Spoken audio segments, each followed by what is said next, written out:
맹자장자에게 리스크 매니지먼트를 묻다의 저자 최병철입니다. 오늘은 수호지심과 안전경영에 대해 생각해봅니다. 부끄러운 일을 하면 수치스러워하는 마음이 수호지심입니다. 그렇다면 부끄럽다는 것은 무엇일까요? 한자로 부끄럽다는 악, 추할 악, 부끄러울 오입니다. 이 한자를 분석해보면 나와 마음심으로 구성되어 있습니다. 즉 나만을 생각하는 마음입니다. 나만을 챙기려는 마음이 부끄러운 마음이 되기도 하고 그 정도가 심해지면 악이 되기도 합니다. 우리 사회가 성장 일변도의 정책으로 성과만을 강조하며 발전해 왔다는 점은 더 이상 부연해서 설명할 필요가 없습니다. 문제는 그것이 강조를 넘어 오히려 자랑거리로 여겨졌다는 점입니다. 어떤 것이 자랑거리가 되기 위해서는 그로 인한 절차나 과정상의 문제점도 상세할 수 있어야 합니다. 아무리 결과가 크고 훌륭하더라도 그 과정이 정당하지 못했다면 결코 자랑할 만한 것은 되지 못합니다. 우리가 역사를 배우는 이유는 무엇입니까? 좋은 점을 발전시키고 잘못을 되풀이하지 않기 위해서입니다. 후대에 올바르게 평가받는다는 교훈을 줌으로써 우리 공동체가 건전하게 발전하기를 바라는 것입니다. 이러한 역사적 관점에서 보더라도 부끄러운 모습을 감추려는 경향은 매우 강하게 나타납니다. 치적은 과장되고 부끄러움은 감춰집니다. 이를 철저히 방지하고자 했던 것이 바로 조선시대의 사관제도입니다. 권력자들은 자신들의 부끄러움을 끊임없이 감추려 했습니다. 전쟁으로 인해 희생된 사람들의 기록은 거의 남아있지 않습니다. 위기를 극복하거나 모면하게 한 영웅만을 칭송하기에 바빴습니다. 그러한 희생을 사전에 예방하지 못한 무능은 자연스럽게 감춰졌습니다. 반면 이스라엘은 1000년 이상 국가 없이 떠돌며 방황했던 치욕스러운 역사를 전 국민이 배우게 한다고 합니다. 그들은 그것을 부끄러워하며 숨기지 않습니다. 오히려 드러내어 다시는 그런 일을 겪지 않도록 하려 합니다. 덕분에 이스라엘은 지정학적 불리함이나 세계 인구의 0.3%에 불과한 적은 인구에도 불구하고 세계의 경제, 교육, 과학 등 다양한 분야에서 막강한 영향력을 발휘하고 있습니다. 우리는 어떻습니까?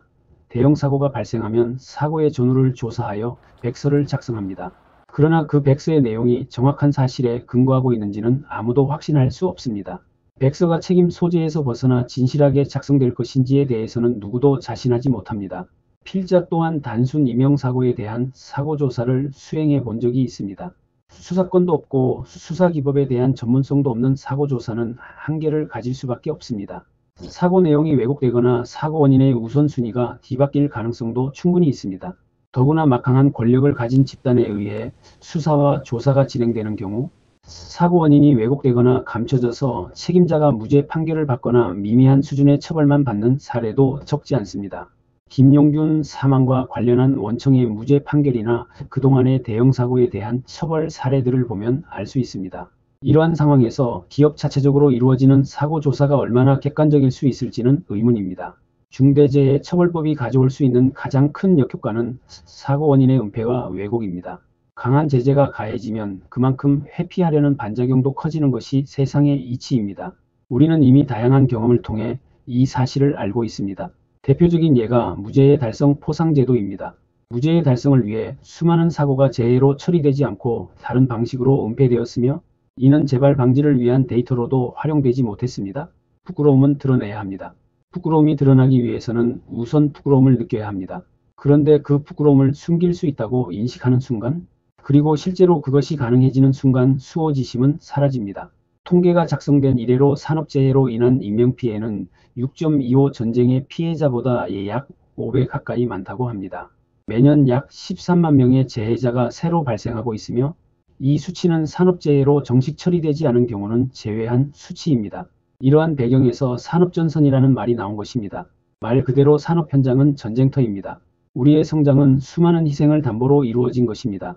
그렇다면 여기에 반드시 미안함과 부끄러움이 함께 있어야 합니다. 그러나 지금 우리 사회에는 수호지심이 존재하지 않습니다. 오히려 그 정도 성장을 이루려면 그 정도의 피해나 손실은 감수해야 한다는 논리가 설득력을 얻고 있습니다. 대부분의 회사들은 안전경영 방침을 세우고 그것을 커다란 액자에 담아 걸어둡니다. 인명을 중시하고 안전을 최우선의 가치로 삼는다는 방침을 강조합니다. 그러나 이러한 방침은 대체로 홈페이지에 장식되는 사진이나 회사 소개 자료, 혹은 최근 유행하는 ESG 경영보고서에 삽입하는 필수 사진의 역할에 그치고 있는 것이 현실입니다. 차라리 지금까지의 성장 과정에서 몇 건의 산업재해가 있었고 그 희생자들에게 고마움과 부끄러움을 느낀다는 내용을 담은 경영 방침을 세우는 것이 더 바람직할지도 모르겠습니다. 내가 누워 자는 침대를 만들다가 누군가 다치거나 사망했다고 상상해 보신 적이 있습니까? 내가 살고 있는 아파트를 짓다가 누군가 다쳤다면? 내가 타는 자동차나 사용하는 어떤 제품을 만들다가 누군가가 재해를 입었다면? 그 사실을 알고서 그 편익을 온전히 누릴 수 있을까요? 소비자들이 한 목소리로 권리를 주장하기 시작한다면 기업의 경영활동은 급격히 위축될 수도 있습니다. 그렇게 되면 지금 시행 중인 중대재해처벌법이나 ESG, 경영보다도 훨씬 더 심각한 경영 악화를 초래할 수도 있습니다. 부끄러움을 스스로 느끼지 못하면 그것은 결국 악이 되고 악은 반드시 처벌받게 되는 것이 세상의 순리입니다.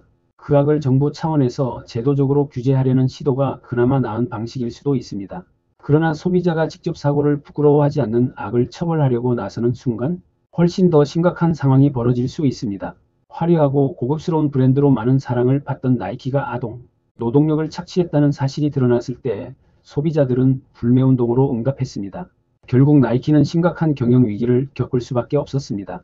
이제 수호지심이 반영된 안전경영은 기업의 지속가능 경영에서 핵심 요소가 될 것입니다. 부끄러움을 느껴야 합니다. 그리고 그 부끄러움을 감추려는 순간 안전의식은 왜곡되고 왜곡된 안전의식은 결국 사고로 이어집니다. 시민단체에서 의정활동이 우수한 국회의원을 평가하여 공표했을 때 엄청난 반발이 있었습니다. 평가에는 1등도 있지만 꼴찌도 있기 때문입니다. 마찬가지로 시민단체가 안전경영을 평가하기 시작한다면 그 파급력은 상상 이상일 것입니다. 어떤 단체에서는 살인기업이라는 이름으로 특정 기업을 지목해 발표하기도 합니다. 아파트를 분양받은 고객이 자신이 계약한 동에서 추락사고로 누군가가 사망했다는 사실을 알게 된다면 계약을 해지해달라고 요구할 가능성도 충분히 있습니다.